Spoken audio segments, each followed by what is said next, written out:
So let's just take a moment. Our focus today in the listening field is to communicate with the nature elders who are affected or involved with Canadian forest fires. Now, of course, when we do the attunement, there may be other nature elders that don't live in Canada that show up in your realm and who want to be part of answering our question, which is going to be really to the nature elders, what do forest fires mean to you? What do forest fires mean to you? And that question could serve if an animal comes in and wants to speak, or a particular tree elder, or air, fire himself, etc. So that's the framing for the group question. We're going to begin today, again, doing something new. I've invited both Pam and Mary to just give us a little bit of a naming, a ritual naming of the species of trees and the species of animals, in the case of Mary, who are living in our Canadian boreal forests and who have been being affected by them. So, Pam. First, I just wanted to orient you that the Canada's boreal region spans coast to coast from the Yukon to Newfoundland, and it borders the tundra in a 1,000 kilometer wide band. So most of the trees native to the Canadian boreal are conifers, and I'm going to say the names slowly so that you can feel any physical reaction you have or resonance. Black spruce, white spruce, balsam fir, larch, also known as tamarack, lodgepole pine, and jack pine. And there's a few broadleaf species: aspen, cottonwood, white birch, and balsam poplar. Just the plant at the moment. Okay. Well, there's this beautiful plant that may not have been in the ecosystem before a fire, but the seeds will travel from far away and populate a burnt forest. And the community reaches its peak at around 5 years after the fire. And as the landscape's taken over by shrubs and trees. And it does for the forest what it does for us. It brings us healing after a shocking experience and support for the transformation process. Also needed by everyone affected by wildfires. Thank you. Beautiful. Thank you, Fireweed. And Mary, now with the species. Well, I certainly can't name all the species. There are a lot of different animals and critters living in the boreal forest, but there are large mammals like the moose and the wolves and the bears and the deer. And then you have smaller mammals like beavers and otters and mink. The waterways, you have many different types of fish. There's salmon and trout and walleye. And the forest is home to about 325 species of birds. Some wild waterfowl, some resident birds, some migratory birds, but the forest is used a lot by so many, more than 3 billion migratory birds come through that forest. One thing I'd like to say, there is some good news that forest fires don't affect the wildlife as much as we expect. Most of them do manage to escape or find little refuge places. If you go into a fire, you don't find all of these, a lot of dead animals. So That is really good news. And the forest does have a lot of benefits, the forest fires, to the animals. Like the fireweed, the first ones to come back are often beetles and insects that come in to feed on the trees. And then they're followed by the woodpeckers and the birds that are insect eaters. And foxes, coyotes, owls, they come in to hunt the smaller mammals because now there's not as much cover.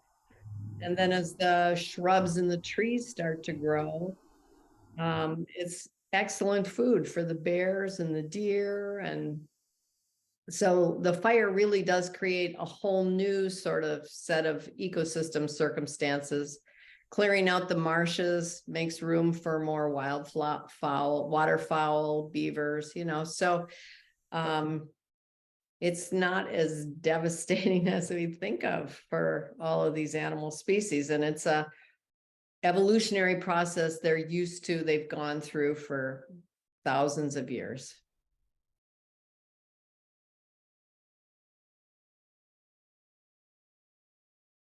But it was really these fires have been very strategic, and they've been in places where it are the most need right now for this formation of a different kind of collective, interspecies collective to rebuild.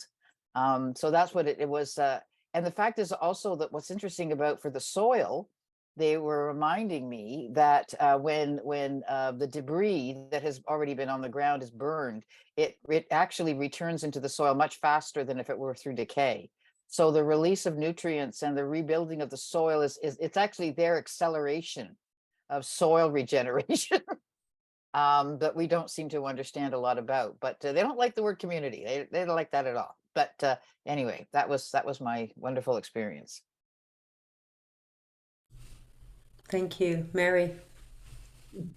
Well, that's really interesting what you just said, Hillary, because one of the beings that came to me was the dead wood on the forest floor, which really surprised me because I'm sort of an animal person.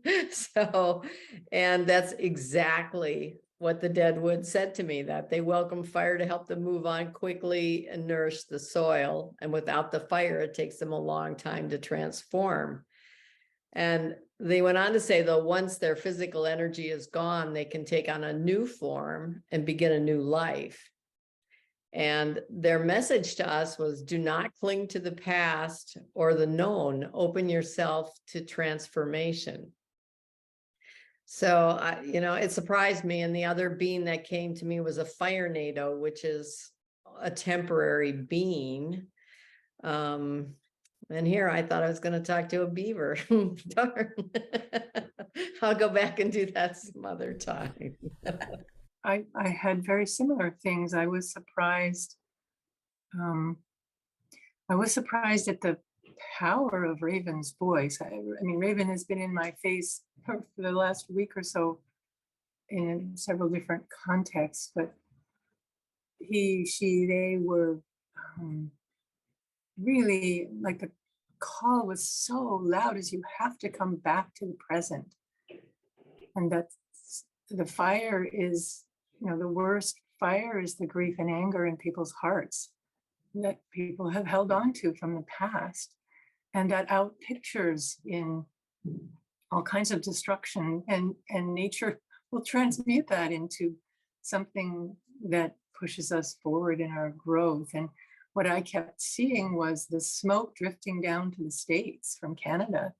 And it's when you can't breathe, it's puts you right back in your body. That fight or flight reaction, we tend to think of it as bad, but it does bring us up short, right? Pay attention to where we are right now. And the level of compassion also surprised me, that the nature elders are just waiting for us to call. I mean, they really can't do too much for us unless we open our hearts to them, unless we ask for help. They can't interfere with our evolution. It's cosmic law. We have free will as human beings. And so all of this, I was just shown is part of a great plan that was probably too big for us to see. However, when we're able to come back to the present and find a place to be grateful, it's hugely, hugely opens their hearts, which is it's great what you're doing, Danielle. Thank you so much.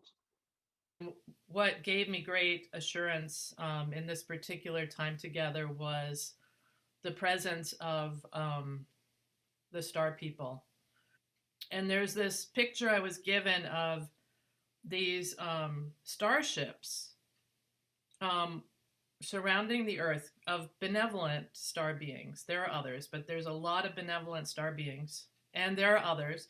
So, okay, I'm being asked to be brave and say that there are lots of negative ET energies being cleaned up. And one way that we see it physically are forest fires, but energetically, there's a whole nother layer that those who have eyes to see and ears to hear know is going on.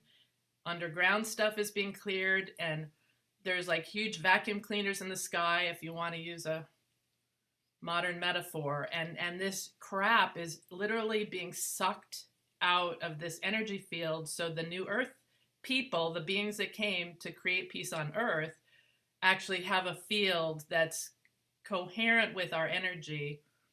So the message was preparedness. Just like be brave like the bear who's got to relocate her den. Be willing to relocate. Create several plans and emergency evacuation kits and connect with communities. See, because people are going to be on the move. This is a reality for a period of time. My heart is open, and I know the fires have a reason and a season. Yeah, thank you, Bridget.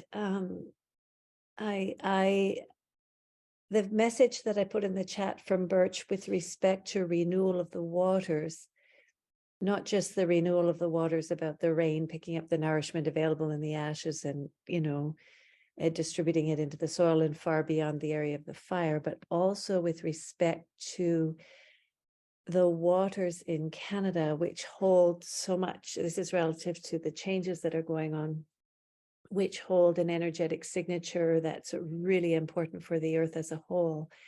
And there's such a greater access to terms of volume of water in this country. And that is a piece of it. I hadn't made that connection at all with the fires. And the thing that Birch also had to say with respect to the message for Canadian peoples around welcoming these fires, which had been held back and suppressed for so long, inviting us to enter into a new relationship with the forest, rather reminiscent of the old relationship with the forest that the first peoples had, under really, really feeling in our hearts this understanding of the cleansing aspect of the fire and the opportunity of pushing the reset button in terms of our relationships with all our relations and also with all our human relations. And it's a very specific request about letting the trees choose which relations they wish to be planted beside if we're doing the planting. And please do not use Roundup. But I was thinking about the forestry companies and the practices, and I thought, I wonder how we might influence this, and whether that those who are in relationship with different tree species, but different nature elders could in fact transmit that information where it counts. And then Tamarack came in at the end with a very simple message. Fire is my brother. I open my heart to him when he comes to visit, generously and completely. This example I share with you. It's for us as well. I open my heart to him when he comes to visit, generously and completely. Thank you, Tamarack. Thank you, Ingrid. Ruth. So my first connection is usually with the plants, but I have also been attuning, and I did that before when I lived in an area in California, and now that I live in this area in the Northwest, to the guardians of the land. And I've been kind of curious. So it seems like they found the opportunity to speak to me today, even though initially I was connecting with the cottonwood and the balsam poplar as elders. And so the one thing that was remarkable for me in that longer message that is in the chat was that the fire was being compassionate. The fires in Canada were being compassionate of the plants that had to endure the heat and the changes. And they were really giving these areas the opportunity of that renewal so that they wouldn't have to suffer through that transition in ways that wouldn't be necessary. And there's more in the message there, but I just wanted to highlight that point, the compassion of the fire. Thank you. Beautiful, beautiful. Thank you so much, Ruth. Whew. Just kept hearing, I am life returning. I am life returning. I am life returning. That's what fire is. With the Douglas firs, when it was about the message, it was exactly the same. The dead wood, that it cleans out the dead wood and makes room for new life, prepares the soil for new life. When I asked about the message, it was like, allow us to do what we know how to do. And the same thing from air, message from the Canadian people, it was give way for life. So I just keep getting this same message. We think there's a problem. We're flying in teams from all over the world, how much carbon footprint, and fighting the fires. Like the language itself is still sitting in this paradigm that there's a big problem and we think we have to fix it. So I just keep getting this sense. It's the same that I shared in the whale singing this morning at the oceans. It's like we need to withdraw from a lot of the spaces that we're in to allow Mother Earth, to allow our nature elders and our kin to regenerate themselves to do what they know how to do. So this was just very much what I was getting. And you know, this beautiful message that Ruth, that you received too, about like there's so much that is going on, and our only response, we're not listening. The only response is, oh my gosh, my home could burn, and somebody stop it. Stop it. Like we want to stop the rivers flowing, stop.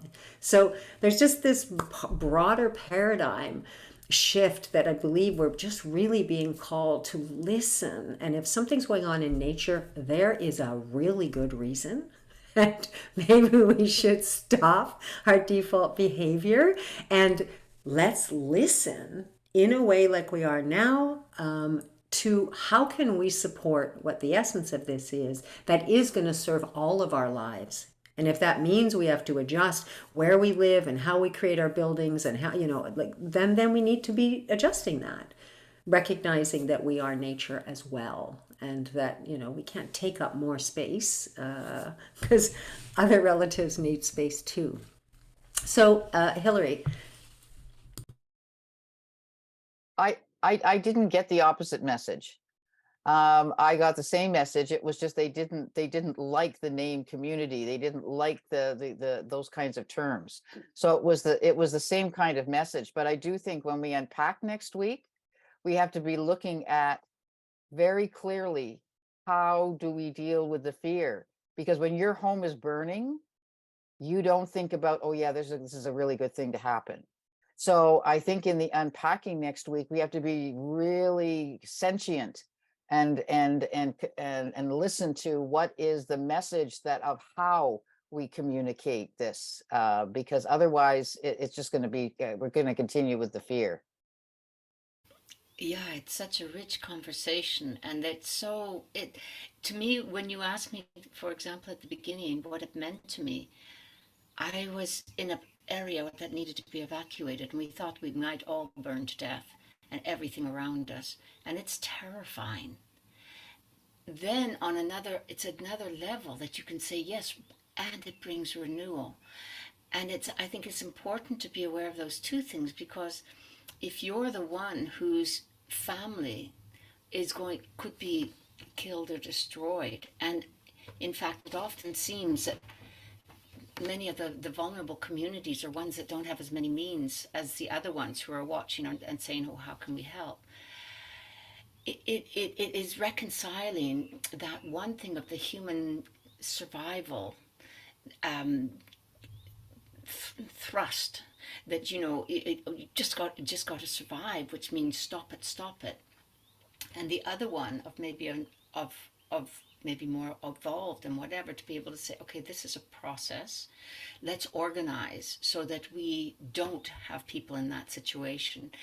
And at this point right now, at this T junction, it's I think we need to be aware of both of those sides, and it's very. I think everybody is very much aware of all those sides. But it just reminds me of how fragile or how complex it is, because on the one hand, when I remember that of being in a situation, I have, you know, it comes to me in one way, and then when I'm looking at it strategically and etc., it's a completely different thing.